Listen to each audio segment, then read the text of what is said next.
Alright, team. Well, again, we'll get started. Thank you very much for joining me today. As I said, we've got a special guest being Joel Curtis. He's the owner and the principal psychologist of Endeavour Wellness. He holds a master's degree in psychology from Western Sydney. Joel enjoys listening to people and he's passionate about helping others. He works with people to help them achieve what they want to achieve in their life. As a psychologist, Joel is dedicated to understanding people's story and tailoring an approach which will work best for them. He has a client-centered approach to counselling and works in a non-judgmental environment. Joel is a registered sports psychologist and works with a range of athletes and teams to help support their performance needs.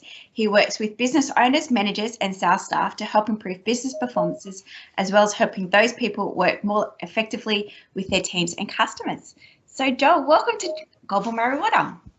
Thank you very much for having me, Belinda. I appreciate it. And it's great to see so many people online this morning on Are You OK Day. So thank you very much for all your time and the opportunity to chat.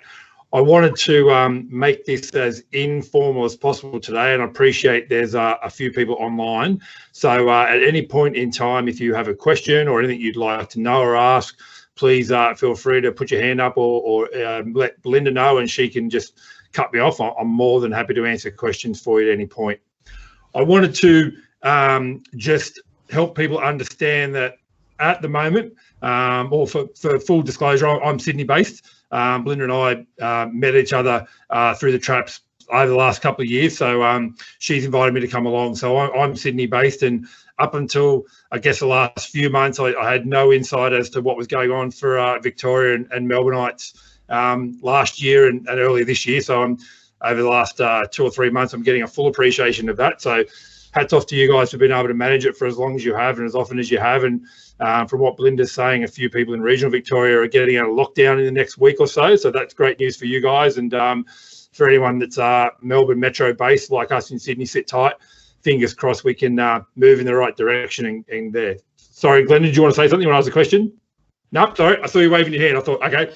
Yeah, so just wanted to put that out there. And I guess my style when I'm working with clients, whether that's individuals or with athletes, I'm very pragmatic in my approach. I'm not big on theories or ideas or concepts. I'm a more straight to the heart, straight shooter sort of psychologist. So I'm very conscious at the moment that Are You OK Day, particularly last year and this year, has more meaning than normal in terms of lockdowns for people, particularly, as we said, for New South Wales, Victorian-based people. So right now, it's absolutely natural and normal. There's a lot of people that are not okay. So when Belinda asked me for the title of today's topic, my comeback to her was, it's okay to not be okay. So that's the theme that I want to run with today over the next 20 minutes or so, to talk about when people are not okay. And clearly, people are not okay at the moment. What do we do in those circumstances? And I think the challenge is, and what Are You OK Day, the foundation have done over the last few years, has modified the way they've approached this day. It started out just as a general, just trying to check in and ask people the question and just try and promote more, conversations around people that might be struggling. And then what they've done over the last few years is actually refine that process into helping people understand what to do when you ask the question and someone says, I'm not okay. I appreciate, there's a lot of people on here today, and traditionally it's probably more us bloke thing. You get asked the question, how you going? It doesn't matter what's happened. You could have something significant happening in your life, and our normal response is, yep, I'm okay. So sometimes it can be very hard to get conversations from people. And so what Are You OK Day is all about over the last few years is more about refining how you have those discussions. So what I have done is download a resource from Are You OK Day and have said that to Belinda, and it's what I've sort of termed as a conversation chart. And I can appreciate in bigger corporates, you've probably got flow charts and organisational charts and more charts than you probably like to look at. So I apologise for an extra chart, but this one's more about an individual thing that you can use for yourself in terms of what to do if and when you are having a conversation with someone and they disclose to you that they're not okay. So can I just get a quick show of hands? Has anyone ever had a conversation either at work or with family or friends and someone's disclosed to them they're not okay? Yep, I'm getting a sense, yep, from looking around my screen, I can see just about everyone's put their hand up. And when that does happen, some of us have a more natural leaning to want to facilitate a discussion. Whereas on the other hand, some of us have very little understanding or even the comfortability to facilitate a discussion. So I wanted to talk a little bit more today about what to do if you are having those conversations and someone does have the courage to disclose that they're not okay, what to do next.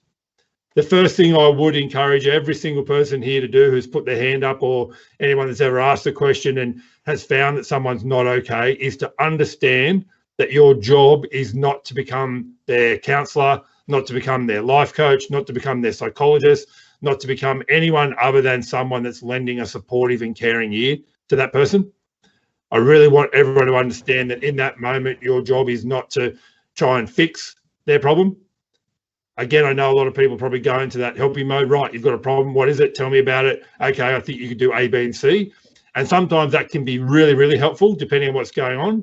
But unfortunately, sometimes that can be the worst thing that you can do. Trying to solve someone's problem or trying to get into a deeper conversation in the moment can be something that's a little bit risky.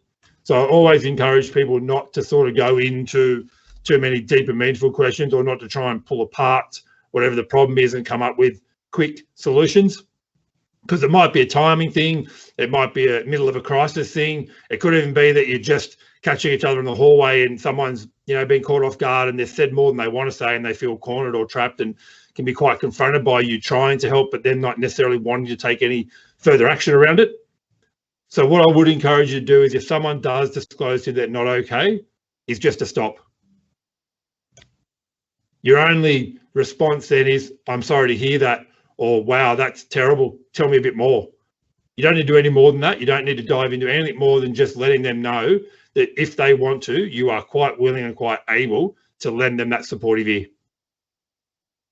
And to be frank, I don't think many people who do open up to a colleague, a friend, a partner, whoever it might be, really think or expect that you're going to be able to create a miracle for them or expect an answer on the spot.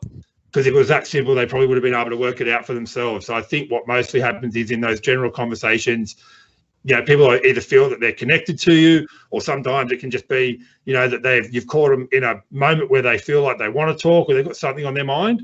So in that moment, I would encourage you not to think that you have to solve their problem. Does that make sense?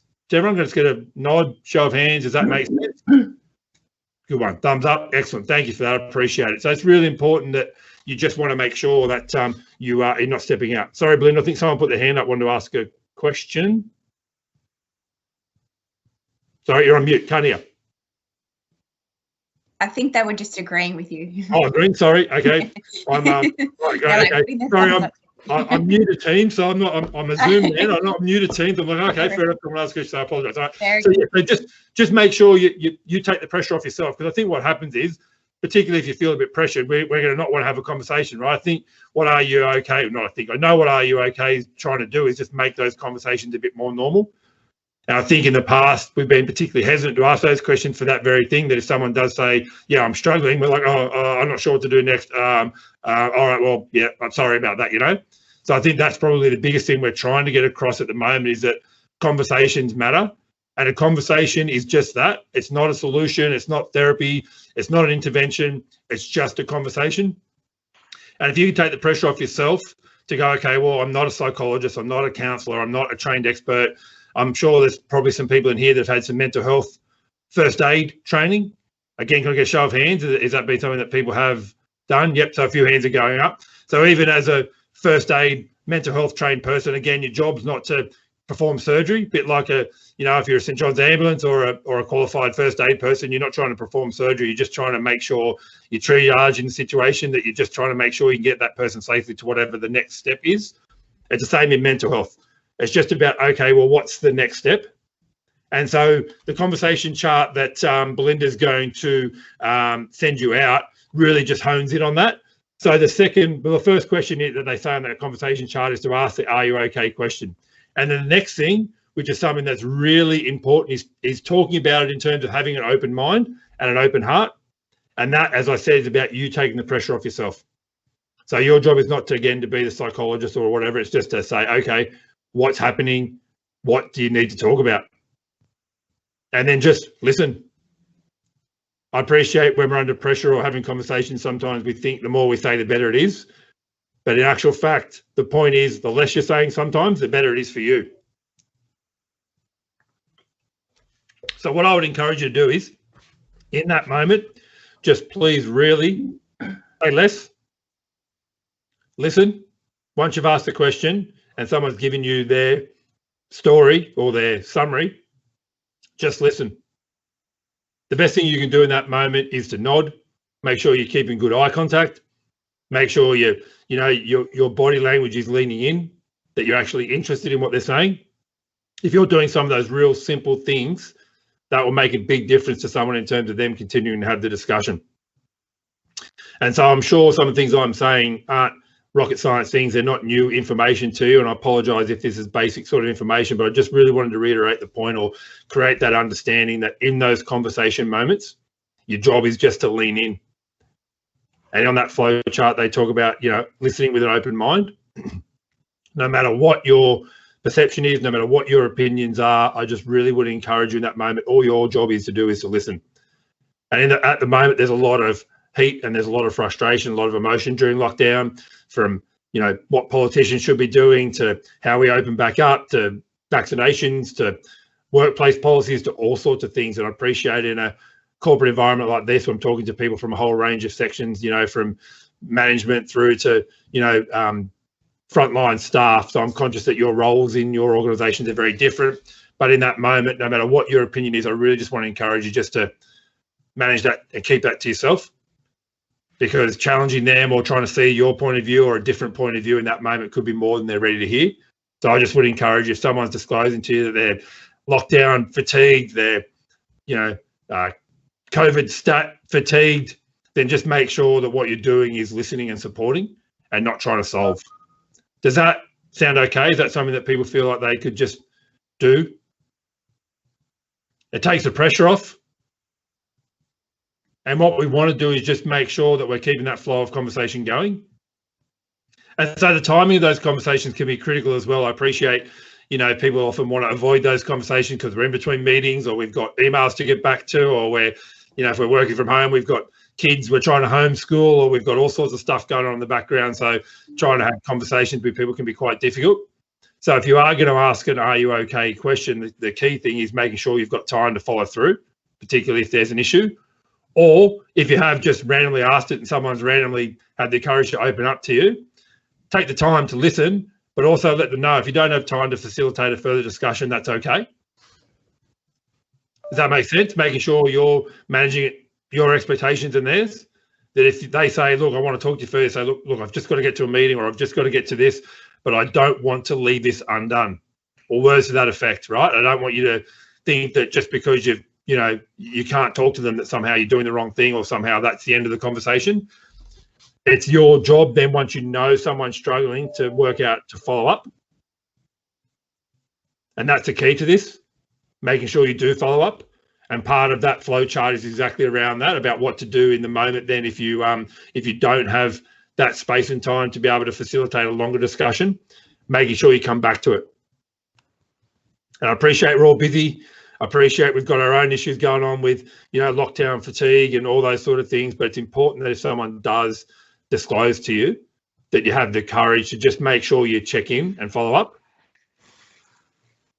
And how you do that, that could be something simple as a text message to them, or an email to them, or if you're seeing them in the corridor when you're back in at workplaces, just checking in again, or a phone call, or a, social media check-in, however you'd be touching base with those people, whether the workplace colleagues or friends from outside of work, or family or partners, or whatever it might be. Just make sure you're checking back in. And that's part of that organizational, part of that conversation flow chart that Are You Okay? Have put together, is making sure that you follow through on those conversations. The other critical element, and I've sort of taken it when you read the flow chart, I've sort of gone in and out of a few of these steps that they're talking about, but the other step that they've put in there, outside of you following up with them, the next and most important part of that conversation is asking them to follow through with someone, asking them to take action, whether that's to come back to you and have another conversation, whether that's to, speak to a professional if that's what they need, speak to their manager if that's what they need, speak to, whoever the person involved in the situation might be. It's make sure you're encouraging them to take action. because unfortunately conversations don't create miracle outcomes. Conversations that you might have with them aren't going to fix all their problems, even if you do have an answer for them, that won't necessarily fix that problem in that moment. So encouraging them to take action is really, really important. Linda, your workplace, I imagine, would have access to an EAP service. Is that right? Okay. So in terms of few nods, great. Everyone's aware of EAP service within the organisation. If it's an employee, get access to EAP. Now, Belinda, how does that work in terms of people that with their family or partners, that sort of thing? How does that work in terms of people being able to access that service? Is that possible? Yes. Yeah, it's extended to families and friends as well. Immediate family. Yeah. Okay, great. Okay, so in terms of accessing that service, then that could be something that you really could stress, particularly if it's one of your family members, if that's something that EAP can service, or obviously a work colleague, encouraging them to get access to an EAP service. I assume that that's a confidential service, Belinda, is that right? So they can access that directly without anybody else necessarily knowing that? Correct. Okay. Yeah. If there are some concerns beyond, people you follow up and they're certainly not willing or able or haven't quite gotten to an EAP service, then I guess that's probably a tougher conversation you might have to have with a manager or a team leader or HR or someone like that if you've got some concerns.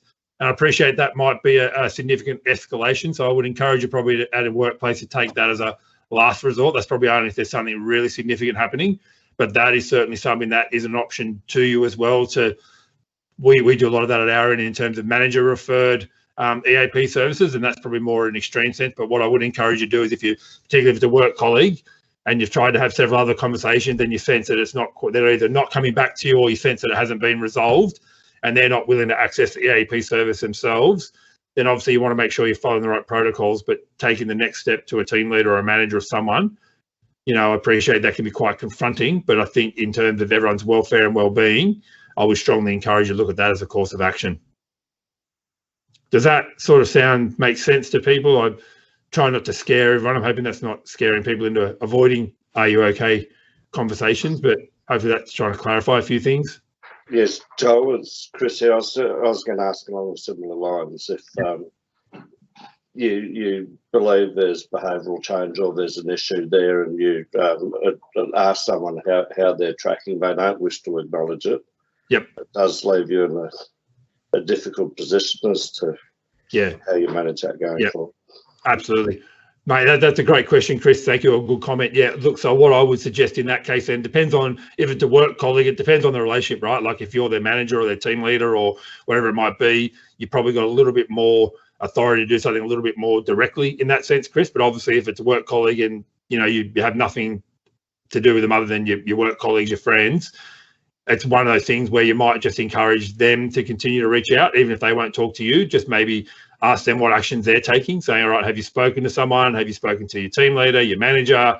Have you spoken to EAP? Have you spoken to a psychologist? Have you got anyone that you're chatting to? And then unfortunately, Chris, you're just going to have to take it, a little bit down in terms of, okay, if you've tried to reach out and they're not willing to engage, obviously you can't force discussions.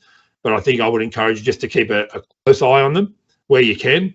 And if you notice something significant's changing, then you might have to escalate it, mate. And I appreciate that's not pretty, but for their own well-being and your sense of self, or just for your well-being, I would encourage you potentially to look at that if that's something you need to do, mate. So thank you. It's a great comment.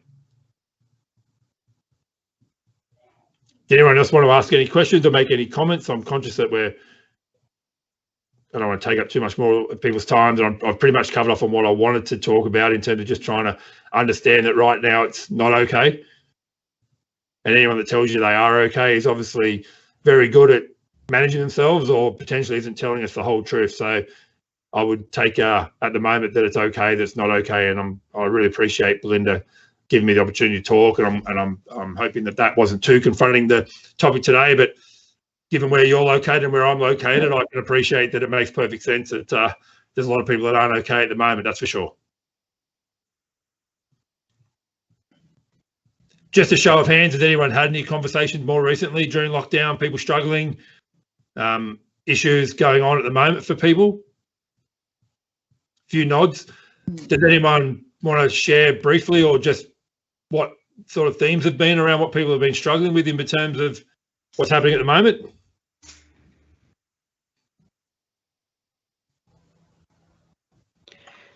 I'm happy to share something. Thanks, Glenda. As you can tell from the accent, I'm originally from the UK, and all my friends and family are still in the UK. So I haven't been able to get back to the UK to see them for nearly 2 years yet. So I've been supporting people in the UK who've obviously gone through some difficult situations, and also here I'm in Melbourne Metro, and again we've got people who haven't been able to see even their close family, even just in Melbourne. So we've got quite a few staff around here who've been in the same situation. Yeah. Thank you, Glenda. I appreciate that. Yeah, look, I mean, you can understand that firsthand, what that's like, being so far away from family. But you're right, you know, in terms of even if you live next door to your parents or friends or same street or wherever it might be, you can't access them either, Glenda. So that's a great point. Yeah, I think that's obviously something I'm dealing with in my private practice. A lot of people struggling with that. So yeah, that's definitely a theme. So I would encourage people, obviously it's 2021, so there's certainly plenty of ways to communicate with people, even if it's not face-to-face. So just encourage to take action around, you know, phone calls, text messages, social media, whatever form you can in terms of staying in touch with people, Zoom meetings, team meetings, whatever you can arrange. Make sure that you are encouraging people to connect in. It doesn't have to be every day, but even if it's weekly, or, you know, if you ask a question they haven't connected in with someone, that's an action item or a suggestion you can make them look at in terms of, okay, well, if you haven't connected with someone, reach out, make a phone call, organise an online meeting with people. Really just encourage them to be proactive around reaching out to their family if people aren't reaching out to them. So thank you, Glenda. That's great. I appreciate it. Joel, I think one of the other big things that we're struggling with at GMW is the combination of homeschooling. Has been there, and as you're probably aware of it, so just that whole work-life balance. Yes. If you've got any tips or strategies that. Well, again, for full disclosure, my kids are teenage, nearly adult, so thankfully for me, I haven't had to go through homeschooling, because my son and I would not have got on very well at all if I had to homeschool. So I'm not sure if anyone's got any sons particularly like that, but so I can vouch for the fact that homeschooling is certainly not what we are trained to do. So thank you, Belinda. That's a great question. What I am encouraging everybody to do who I'm talking to around that is to make sure that you are taking the pressure off yourself. Even teachers that are homeschooling their own kids are struggling. Like, I've met plenty of teachers that are struggling teaching their own kids. So it's one thing to teach other people's kids. It's one thing to teach your own. So even if you are a qualified teacher, you're struggling. So if they are, then us mere mortals are going to struggle as well. So I want to encourage you to understand it's not okay to homeschool, and we're certainly going to struggle with that. It's not a matter of cutting your kids too much slack and letting them, you know, PlayStation or Xbox or whatever they're doing, instead of schooling. But also I want to encourage you not to think that you have to turn your kids into Rhodes Scholars by the time they get back to school, if and when that is, right? So I would encourage you as parents, take the pressure off yourself. We're going to do the best we can, as long as their reading and writing and basic skills don't go too far backwards. Everyone's going to be in the same boat in that sense. So if and when schools get back, then every education department, every teacher, every principal, everyone who's involved in schooling is going to understand that. And clearly they'll be able to, help kids that need catch up. So I just would encourage you to take the pressure off yourself, but also don't cut them too much slack and let them get out of what they should be doing. So it's that mix between, taking the pressure off yourself, but also not allowing them to skip out of too much work as well. I've got another question, Joel. What about people dealing with their partners that they're not used to dealing with them, because now we're all locked down and in isolation, and so normally one would go to work and now we're all stuck at home under one big happy roof. And again, I can see lots of people nodding and smiling. So it's it's one of those things where, unfortunately, and I'm seeing at a significantly not so great end, that unfortunately this is really putting a lot of stress and strain on relationships. And unfortunately, the amount of relationship counselling, couples counselling, marriage work I'm doing at the moment is more significant than it has been ever, for that very reason, that people are spending more time with their loved ones than they normally would do. And particularly if people are living and working at home together, that can be quite distressing, not because, of any other reason other than it's more time than we're used to spending. And certainly when we've got our own pressures going on in terms of workplaces or homeschooling or trying to get other things done, it can really bear down on the people that we love and care about. So unfortunately, those relationships can become strained. So what, again, I would encourage people to do is just to understand, again, it's not okay, and that is natural and normal. So if you're struggling with your partner at the moment, you can rest assured everyone's nodding and agreeing with you to some degree or another. People are struggling with the same thing. So what I would suggest is that you just make sure that you are cutting each other a bit of slack, that the things that you're doing that might annoy each other, to understand that, you know, it's going to be more heightened in a lockdown situation. And fingers crossed, we're working towards, you know, getting out of lockdown, hopefully sooner rather than later, as I said before. But in the meantime, just making sure you're going easy on each other. That if there's conversations that you want to have that don't seem to feel like they're going to come out the right way, I just would encourage you to bite your tongue. It's not about never saying it, but it's also making sure that you're saying it right space, right time. It might be over a cup of coffee, you have the conversation gently. It might be when you're going out for a walk around the block, you have that conversation gently, or it might be on a Saturday or a Sunday when you're not trying to go in between Teams meetings or Zooms meetings. Just make sure the timing of those conversations is okay, but also making sure that you're not pointing fingers and saying it's all their fault. What I'm finding a lot is that people are struggling and then they're pointing fingers saying it's my partner's fault, or it's my kid's fault, or it's that person's fault, or this person's fault. Just making sure within reason you're taking responsibility for your own actions and making sure you're cleaning up your own backyard before you start poking too many fingers at other people or taking too many wild conversations at people without trying to understand that as much as they're annoying you, you're annoying them as well. So it's a bit of a balance. Hopefully that, I'm not trying to do any marriage therapy or counselling, but just understand it's, I'm as guilty as anyone of annoying my partner. So I'm sure we're doing a little bit of that unintentionally as well. Yeah, and we've got another question from Carolyn. Do you have any advice for parents on supporting senior students year 11 and 12? Yeah, look, that year 11 probably not such an issue at the moment because obviously there's still another year to go for them, but particularly around year 12 students doing their final exams. Look, there still seems to be, so I don't know what it's like in Victoria, but I know in New South Wales they've pushed back the date of the end of year exams. So I'm assuming Victoria's done something similar. Is that right in terms of pushing back exams? Yes, yep, I'm not sure, but don't know. Okay, yeah. So look, again, it's going to be one of those things, right, where it is going to impact students' abilities. It is going to impact final marks. And to be honest, there's no way of getting around that. Unfortunately, we haven't been able to react quick enough to be able to put strategies in place. I'm hoping in terms of uni admission scores and those sort of things that the unis will be a bit more flexible. I assume they'll work out some sort of balance system to take into account that, you know, particularly year 12 students this year have spent the bulk of the time in lockdown. So in terms of their final outcomes, that's going to be a little bit not so great in terms of what it could have been. So I'm sure the unis will take care of that. In the meantime, it's about just minimising the distress that your year 12 students or year 11 students might be feeling. In terms of year 11 students, I just ask them to step back and say, okay, well, you've still got another year to go, so we can worry about the final details next year. In the meantime, just get on with what you're doing. Let's just continue your studies. In terms of year 12 students, I would encourage them just to take a breath and help them understand that what they can do is all they can do. And at the moment, it's tough for everyone. And in spite of, you know, what traditionally might be the case in terms of, you know, pressure on year 12 and final marks and, you know, it sort of becomes a little bit pressurized, helping them take that pressure off and help them understand that no matter what happens, good or bad, there'll be a procedure in place either from unis in terms of admission scores, or there'll be, you know, year 12, you know, once you finish year 12, you understand it's not the be all and end all for anyone that's done it, but also at the moment you understand it's quite distressing. So again, just take the pressure off, calm them down, help them take breaths, help them just stay focused on what they can do and make sure whatever works in front of them, they're taking care of that. Fantastic. Thank you, Joel. Does anyone else have any questions? If you want to come up onto the screen, come on video or pop it into the chat. If not, we might wrap it up. Awesome. Well, thank you very much for your time. I really appreciate it. Thank you for asking those questions and making those comments and being so interactive. I appreciate it. I sent Belinda a copy of that conversation flowchart, so she'll send it out post this meeting. She's also got my contact details, so if you want to shoot me an email or whatever you want to do, if you have anything you want to ask, please feel free to do that. But obviously, Belinda's a port of call. I'm sure you've got other people around you as well that are ports of calls if you're struggling or someone you know in the workplace is struggling. But I'm just encouraging you, please ask the question, but just take the pressure off yourself. You don't need to solve the problem. You just want to help them take the next steps in terms of whatever it is for them to get to where they need to be. Thank you very much, guys. All right, if there's nothing else,